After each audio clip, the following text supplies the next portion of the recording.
Muy buenas tardes. Gracias por estar con nosotros una vez más en esta su programación en español del Canal 17. Les saluda Pedro Corzo, quien les desea una vez más un feliz año nuevo. Que tengamos un año a la medida de nuestros deseos. Es un año importante para el mundo. Los retos son grandísimos y para nuestros países latinoamericanos la situación es particularmente delicada. Así que ojalá todo lo malo se resuelva y solo quede lo bueno para enfrentar el 2021, para que todavía nos falta muchísimo tiempo. Pero vayamos al programa. Nuestro invitado de hoy es un amigo de la casa, un amigo personal.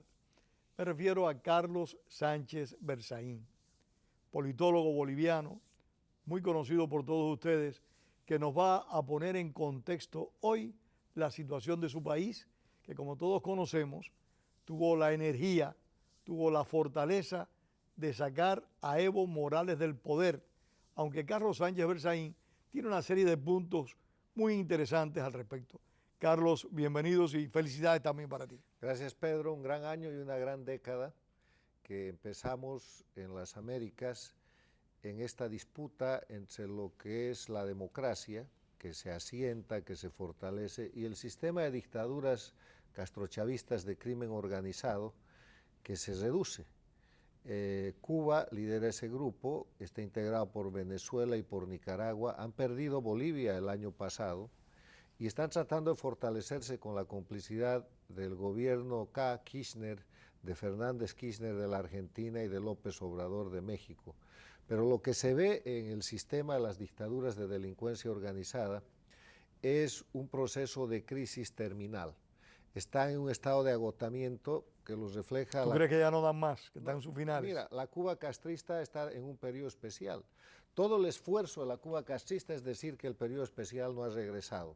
Pero no hay pan, no hay combustible, no hay energía eléctrica. Están tratando de... Y el desencanto cada día es más profundo. Claro, están tratando de concentrar normalidad en torno a La Habana, a lo que se ve, y el resto del país está hecho tiras. Por eso yo sostengo que el año 2020 en Cuba es el año de los maleconazos terminales. El pueblo se está levantando y se va a seguir levantando, y una dictadura agotada no va a poder resistir aquello. En Venezuela la crisis no puede ser peor. Acabamos de ver la fortaleza de un liderazgo renaciente de Juan Guaidó, que está haciendo lo que tenía que hacer hace un año y que esperamos que, habiéndose separado de su partido, ahora sea el presidente de Venezuela y empiece a ser el jefe de Estado, el jefe de gobierno, el comandante actual como jefe, gobierno, que actúe como gobierno. En Nicaragua esa dictadura pende de un hilo que es un hilo económico. Si Estados Unidos y los países latinoamericanos aumentan las sanciones económicas sobre el sistema empresarial y bancario nicaragüense, la dictadura cae.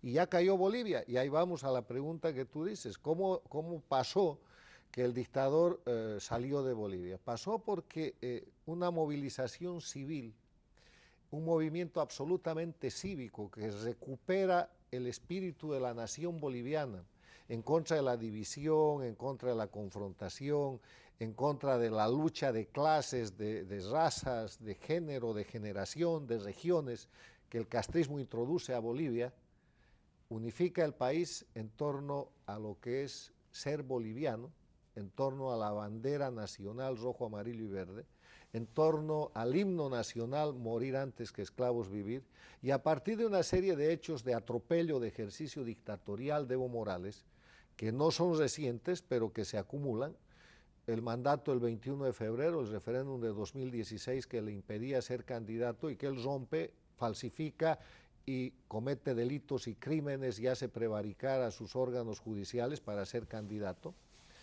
Pierde el mar por segunda vez con la farsa de La Haya, lo hace junto con Carlos Mesa y otra gente que lo acompaña. Cuando eso sucede, lanza su campaña electoral soltando al ruedo opositores funcionales. Recogiendo la bandera del nacionalismo y envolverse en ella. Entonces, lanza al ruedo opositores funcionales. En enero del 2019 produce el primer fraude electoral con las llamadas elecciones internas, que fueron descritas por la BBC de Londres con una frase maravillosa que dice: la elección en la que nadie compite con nadie pero todos ganan, que era simplemente cada uno en su partido, los opositores funcionales y Evo Morales haciendo un show para habilitar a Evo. Y después de eso viene una cosa muy seria, que es el incendio de la Amazonía boliviana. donde Evo Morales incendia la Amazonía con decreto, Tengo con entendido ley. que esos fuegos fueron tan devastadores o más que los que tuvieron lugar en Brasil. Ha quemado casi 6 millones de hectáreas. O sea, lo de Brasil es una fracción y trató la propaganda castrochavista en principio de ponerle la marca al Brasil, pero cuando se supo la realidad del tema, y Evo Morales se negó a declarar emergencia nacional por eso, y en vez de parar el incendio, alentó el incendio. Fue acusado del ecocidio más grande que se ha cometido en la zona amazónica del mundo, en la Amazonía boliviana, y eso marcó al pueblo boliviano y lo empezó a rebelar. Entonces la gente acudió a un sistema de reunión y de expresión en torno a los comités cívicos, que son los cabildos abiertos. Y los cabildos abiertos, empezando por el oriente, tuvieron la genialidad de, en vez de entrar al juego del regionalismo, que era lo que Evo Morales esperaba, plantearon la recuperación de Bolivia desde el oriente boliviano, la recuperación de Bolivia y de lo boliviano desde el oriente que estaba afectado por ese incendio criminal que producía Evo Morales. Entonces le acabó a Evo Morales el discurso del secesionismo o del separatismo con el cual había parado la defensa de la República el año 2005 y 2006 y había masacrado el año 2008.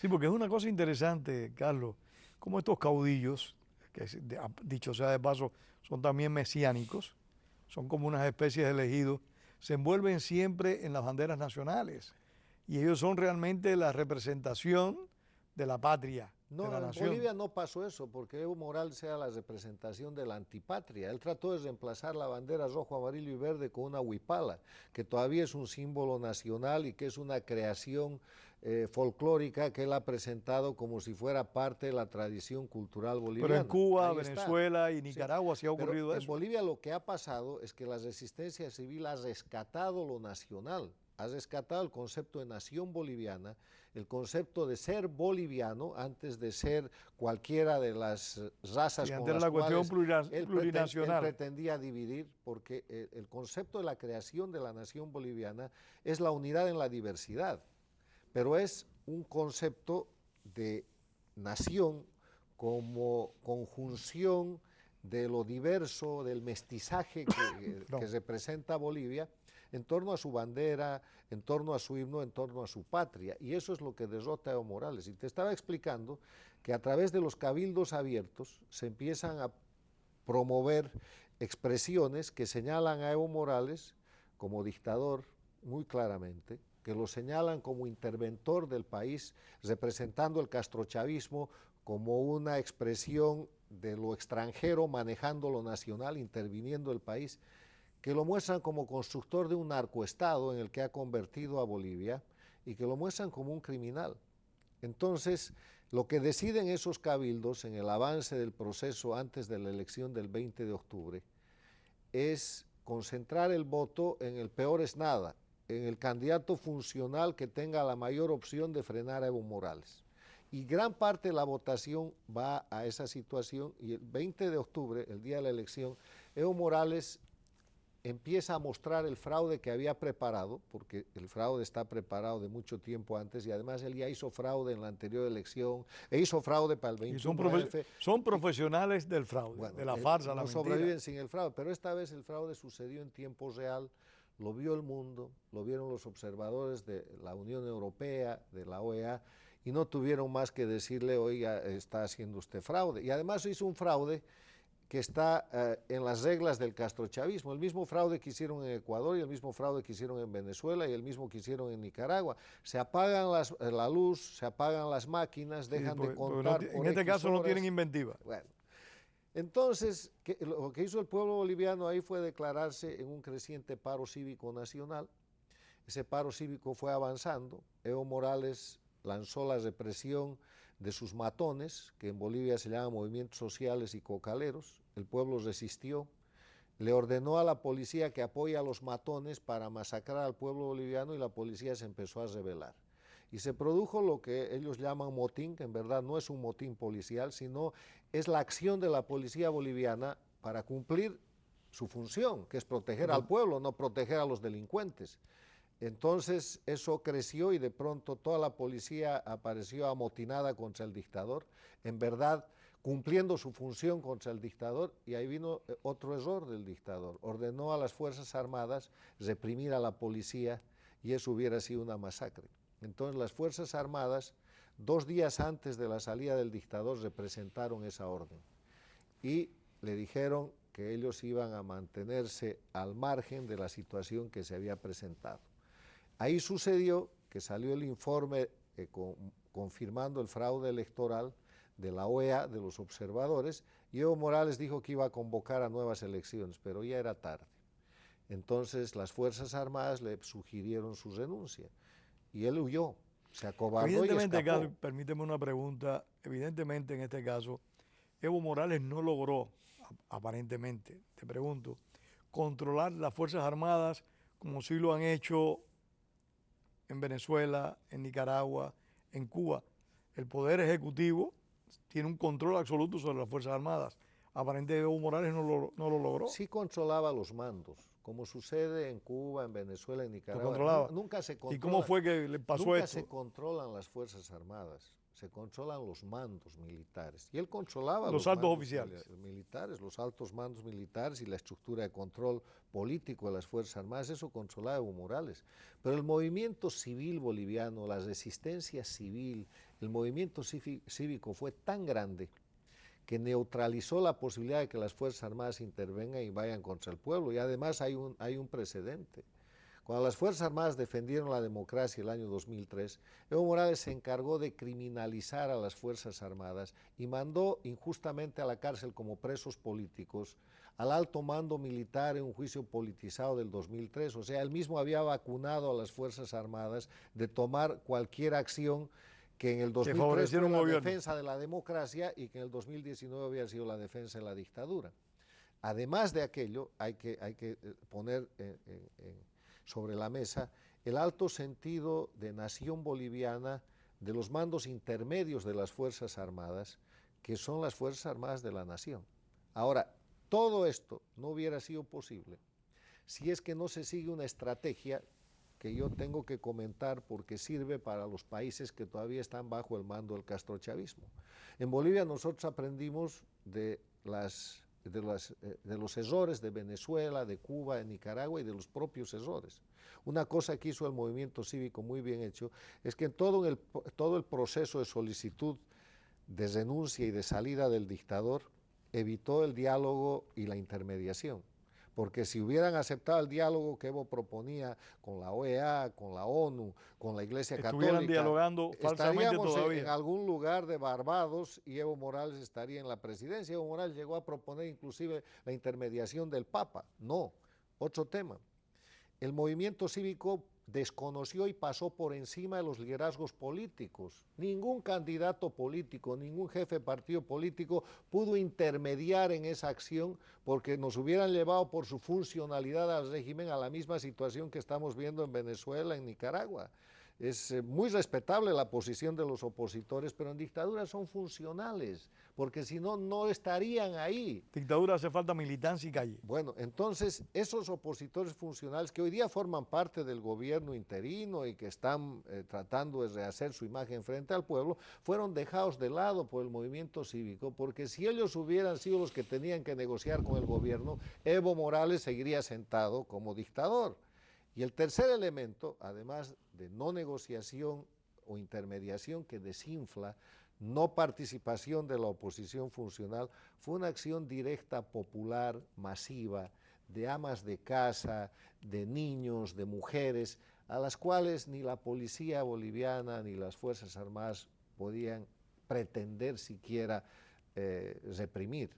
Por eso es que los mandos militares también caen en cualquier posibilidad de obedecer las órdenes desquiciadas que daba el dictador, y por eso el dictador se queda sin mando, se asusta, y el último elemento, ¿cuál es? Evo es un cobarde. Evo, como dice todo el mundo y lo sabe, se asusta y se escapa. Y tenía razón de asustarse porque el pueblo boliviano quería a Evo Morales para que responda por los crímenes que venía cometiendo, no solamente los casi 14 años de su gobierno, sino los últimos 30 años que ha ensangrentado a Bolivia. Y por eso hoy día Evo Morales es un dictador prófugo acusado de terrorismo, acusado de violación a los derechos humanos y con una cantidad de demandas en preparación, acusado de narcotráfico. Él ha establecido en Bolivia... Hay elementos, hay evidencia de todo eso, Carlos. Absolutamente, pero la evidencia es una evidencia documentada, porque con actos de gobierno y con actos políticos, él ha convertido a Bolivia en un narcoestado. Ahora, la situación que vive Bolivia, vamos al presente, Evo Morales ha salido, y el concepto que yo mantengo es que en Bolivia ha caído el dictador, pero no la dictadura, porque todo el sistema dictatorial ha quedado intacto. En la Asamblea Nacional, en el Congreso, él tiene 2/3. El MAS, su partido, controla prácticamente el país, el movimiento al socialismo. Los jueces y los fiscales son los jueces y los fiscales de la dictadura. Las autoridades en todo el aparato que no es el aparato administrativo del Poder Ejecutivo, que está siendo cambiado, están bajo control de la dictadura. Pero, Carlos, de momento, en Bolivia lo que hay es un gobierno provisional.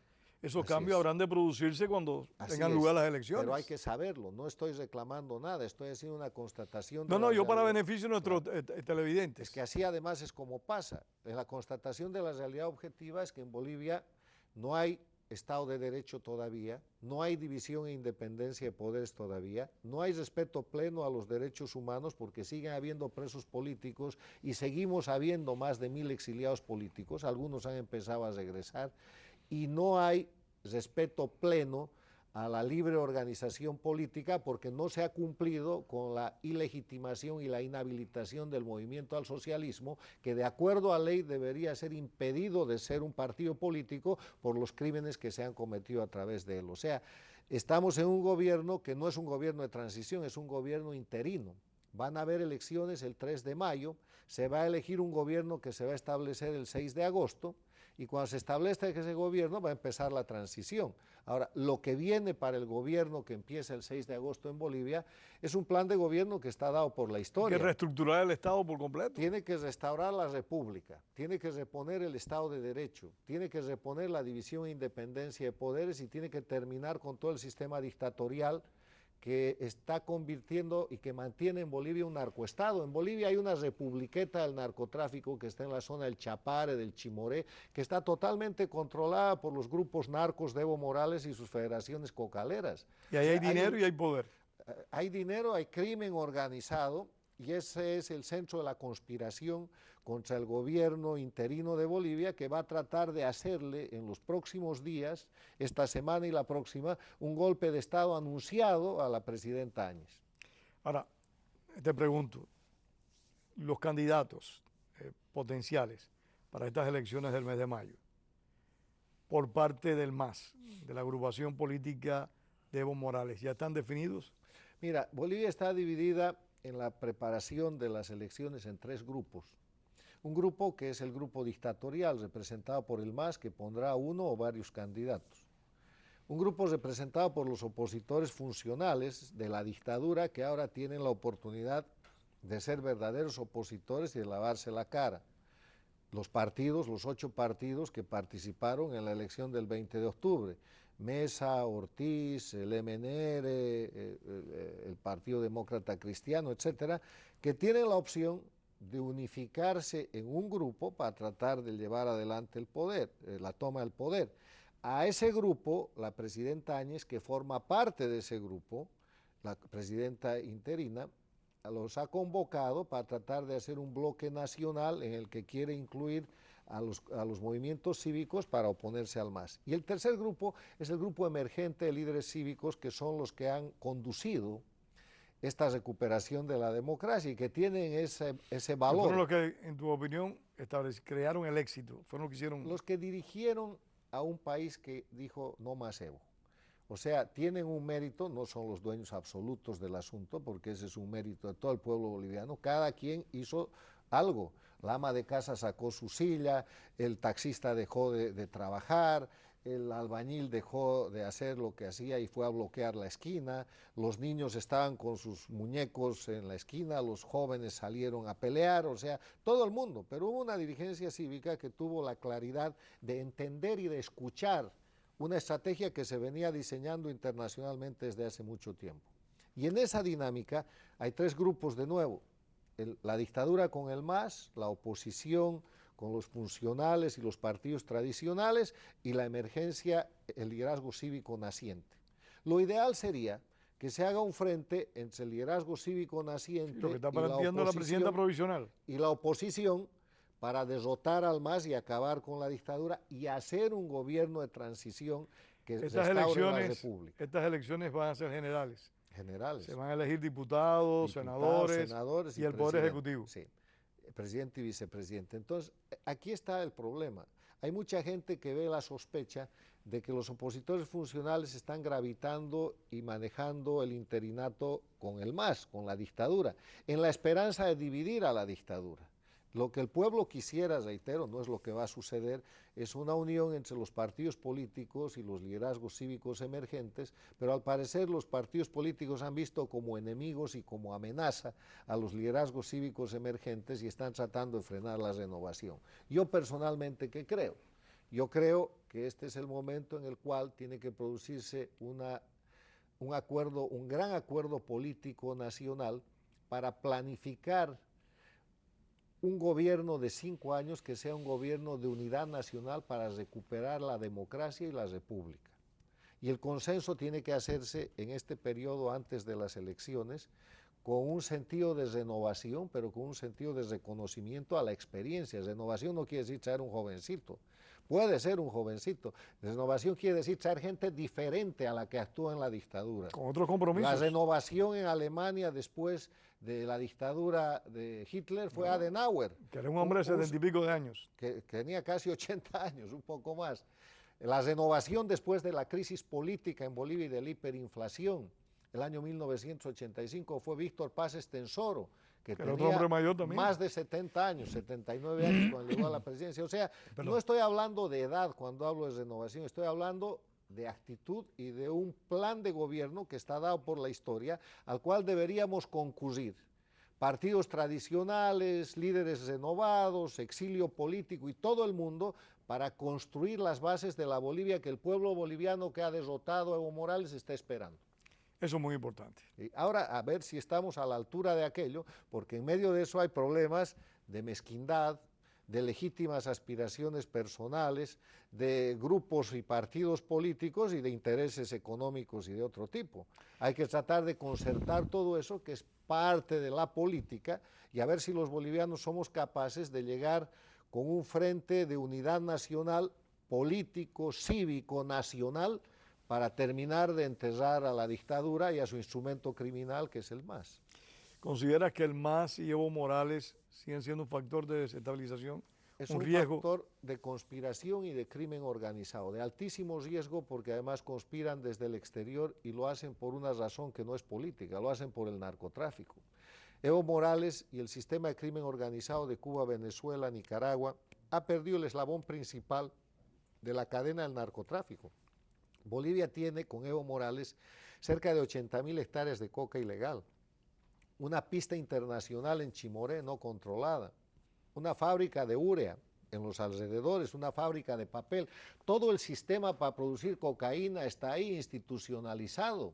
Eso no sucede en Colombia. Y todo el mundo lo sabe. Claro, eso no sucede en Colombia. No es un secreto. No es secreto, porque además él lo ha hecho como si fuera un acto de liberación nacional. Evo Morales ha ido el 2016 a las Naciones Unidas a decir a nombre del Estado boliviano, de ese Estado narco que él creó, que la lucha contra el narcotráfico es un invento del imperialismo norteamericano para oprimir a los pueblos, y a partir de eso ha defendido pública e internacionalmente el narcotráfico. O sea, ¿qué más prueba quieren de que este es un narcotraficante? Además de eso, ese sistema que él ha montado de narcotráfico hoy día está intacto y desde ahí conspira con 6 federaciones de cocaleros que amenazan permanentemente con bloqueos de caminos, con masacres. Él ha sido pescado hablando por teléfono y ordenando bloquear, masacrar y aislar la paz, como lo hizo el año 2003, incendiar Sencata y hacer crímenes que además son repetitivos. Tú ves imágenes de lo que ha sucedido en noviembre del 2019 en La Paz, en el Alto, y ves las imágenes de octubre del 2003 y son las mismas, no sabes cuál es cuál. el gobierno cambió, toda la gente cambió, los militares eran diferentes, los ministros eran diferentes. Pero las acciones se repitieron. No, pero había un actor central, Evo Morales, sus cocaleros y el procedimiento. La presencia de Evo Morales en Argentina, el hecho de que la dupla Fernández-Fernández haya ganado las elecciones, eso favorece indiscutiblemente su proyecto. Bueno, es que lo que ganó en la Argentina fue el crimen organizado. Macri con su mal gobierno llevó a los argentinos a votar entre el mal gobierno y el crimen organizado y ganó el crimen organizado. Y hoy día lo que está haciendo Fernández Kirchner es auxiliar a su socio. O sea, durante todo el gobierno de los Kirchner, Evo Morales y los Kirchner hicieron operaciones criminales encubiertas de política que incluyeron la legalización de bolivianos en la Argentina para que sean la masa de votantes para los Kirchner en Argentina, cerca de 1 millón, sí, y para Evo Morales desde el extranjero. Abrieron las fronteras, el narcotráfico penetró terriblemente la Argentina, Macri en eso trató de frenar de alguna manera, pero la Argentina fue un mercado de expansión de la droga, con fronteras absolutamente abiertas, y está probado que gobernadores y que autoridades políticas del kirchnerismo se volvieron narcotraficantes, están enjuiciados por eso en la Argentina. Entonces, en esa dinámica toman el gobierno... Todo eso es aparte de la corrupción. Claro, es que el narcotráfico produce el dinero y la corrupción los regenera, ¿no? Porque uno de los actos de corrupción que cometen el primero es lavar los recursos del narcotráfico. Por supuesto. O sea, estos son narcoestados. Ahora, el tema de la Argentina es que están auxiliando a Evo Morales violando toda norma de derecho internacional. No hay posibilidad de que la Argentina ni ningún país le dé ni refugio político ni asilo político a un criminal acusado de terrorismo. No hay asilo político por terrorismo. Y a un criminal acusado de narcotráfico. Y las no órdenes hay que están, y las político. órdenes, las boletas rojas de Interpol que estaban en contra de Evo Morales. Están circulando y están circulando. O sea, tanto México como la Argentina, en el momento que acogen a Evo Morales y lo tratan como político, se están prestando a la falsificación del castrochavismo de disimular como políticos los crímenes comunes de lesa humanidad: terrorismo, narcotráfico, violación a los derechos humanos. Para esos 3 tipos de crímenes no hay asilo político posible y no hay posibilidad de dar al criminal común la cobertura de un dignatario de Estado. Carlos, como siempre, un programa muy interesante, pero se nos acabó el tiempo. Muy bien. Termino yo diciendo que esto marca la esperanza de que ahora, el 2020, las dictaduras seguirán cayendo. Que así sea. Sí, señor. Que te oigan los tiempos y que así sea.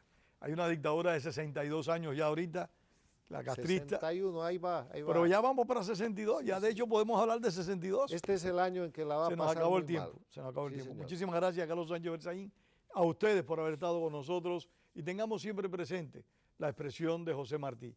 La palabra es para decir la verdad, no para encubrirla. Tengan todos muy buenas tardes y feliz año nuevo. Gracias.